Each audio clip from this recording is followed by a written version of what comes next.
Hey everyone, and welcome back to another Explainer. Today, we're diving into an absolutely incredible tool that is going to fundamentally change how you play and, more importantly, how you shop in the Immortal Realm. Now, if you spent any time at all in massive multiplayer economies, you already know that finding the exact right gear at a fair price can honestly feel like a second job. But today we're breaking down a powerfully designed, web-integrated player vendor system that totally takes the headache out of gearing up and at the same time opens up some massive opportunities for crafters and merchants. So let me ask you this. How much time have you literally wasted just physically running from house to house in-game, hoping to find a decent weapon or a specific piece of armor? You know the drill. You will call to a city, run to a shop, open a vendor's backpack, scan through all the items, realize it's all completely overpriced, and then you have to repeat that entire agonizing process at the next house down the road. It's completely exhausting, right? Well, let's dive into this brilliantly simple solution. The Immortal Realm market is basically a discovery layer that brings every single active vendor listing right to your screen. Live, in-game vendor inventories are synced directly to a website. This means you can search across the entire shard, literally every active listing, without ever having to physically visit a single house until you're actually ready to buy. Here's our roadmap for today's explainer. We're going to structure this just like your actual player journey. We'll start with the market solution itself, then cover searching and filtering, comparing gear and stats, getting your character geared up, market research for you crafters out there, and finally, how this creates a real player economy. Let's get right into it. Starting off with Section 1, the market solution, and how it bridges the web and the game. Now, what's really fascinating here is this physical-to-digital loop. Notice that you're not just clicking a Buy Now button and having the sword magically pop into your backpack. You search on your web browser, you note the exact map coordinates of the vendor, and then you still have to travel in-game to that specific house to make the purchase. So you find the gear online, but the actual transaction keeps you completely grounded in the immersive game world. And just look at the insane amount of data you get before you even log in. Every single detail you need is right there. You get the vendor's name, the player who owns it, the precise map location, the full inventory, and all the item stats. But my favorite part? The listing freshness. The market uses an internal backend API sync to continuously update the database, so what you're seeing on your screen is incredibly fresh. You get to evaluate the whole shebang before you ever cast a recall spell. Okay, moving right along to Section 2, searching and filtering. This is all about how you actually sift through that massive amount of shard-wide data.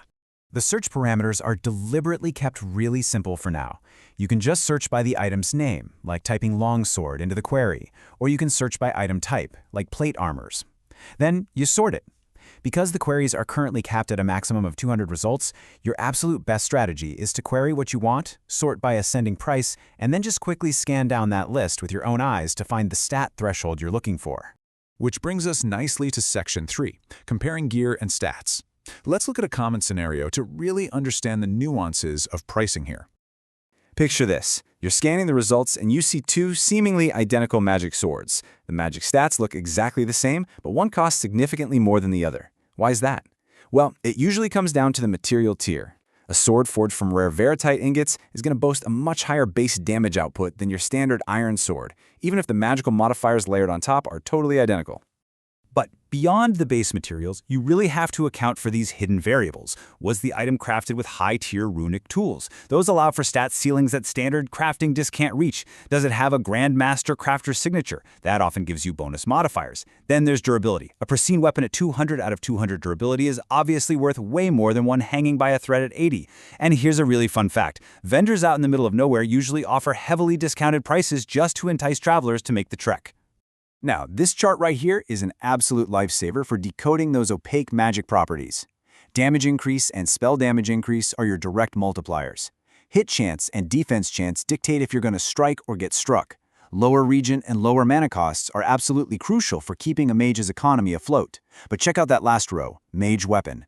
A Mage Weapon -0 is incredibly coveted because it literally lets your squishy wizard swing a heavy sword perfectly, using their Magery skill instead of a physical combat skill. How cool is that? All right, moving to Section 4, gearing your character. Let's talk about smart buying, especially if you're new to the server. If you're a fresh warrior or mage just stepping out into this massive world, look at this number right here, 5,000 to 15,000 gold. That is your target starting budget, period. I know it is so tempting to want the shiny endgame armor right out of the gate. Don't do it. Do not blow all your beginner gold on top-tier gear that your low-level character can't even fully utilize and that you're just going to outgrow anyway. Instead of going broke, just follow this practical newbie checklist to get functional fast. Identify exactly what your build needs. Warriors and mages need very different things. Stick rigidly to that beginner budget. Search your item slot and sort by price ascending. And here is a massive pro tip. Prioritize crafted gear over random monster drops. Crafters usually price their goods way more sensibly. And lastly, check the map for convenient pickup locations so you aren't running across hostile continents for a basic pair of boots. Actually, here is the absolute golden rule for your first month of play. Optimize for good enough. Securing a piece of gear that has 70% of the maximum possible stats but only costs 30% of the premium price is literally always the smartest buy. A character with only 70 skill points doesn't need 100 skill gear. The marginal benefit is tiny, but the financial cost is huge. Now, let's flip the script entirely for Section 5, Market Research for Crafters. Let's talk about maximizing those profit margins. If you're a crafter looking at a flooded market, how do you stand out? Well, crafters who treat this browser like a market research terminal earn meaningfully more gold per hour than those who just blindly forge the exact same armor every day. Look at this checklist. Search for your own items to check the going rate, but more importantly, note what isn't listed. If nobody is selling silver longswords, you just spotted a massive demand gap. Watch out for price compression. If the market is flooded with helmets, prices crash, so pivot. And finally, track your competitor crafter so you know exactly when to undercut or adjust your pricing. Finally, let's zoom out for Section 6, a real player economy, and look at the macro-level impact this tool has on the entire shard. Because buyers can now search across the entire map right from their browser, the old rules of real estate are completely broken. Vendor location matters so much less now. A well-priced vendor tucked away in a quiet, isolated city can absolutely thrive. This creates true, shard-wide price competition. Supply and demand are completely visible to everyone, and player reputation actually scales now. If you're a consistent, fair-price seller, buyers are going to recognize your name in the search results and return to you. It fundamentally shifts power back to the players.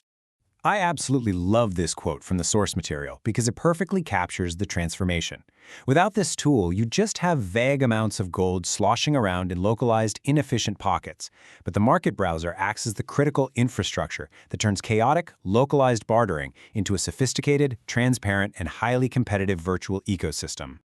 So, whether you are a brand new warrior hunting for your very first bargain sword, or you're a master crafter trying to corner the shard-wide market on bright armor, this tool gives you the ultimate advantage: perfect data. So the real question is, with all of this visibility right at your fingertips, what's your next move going to be?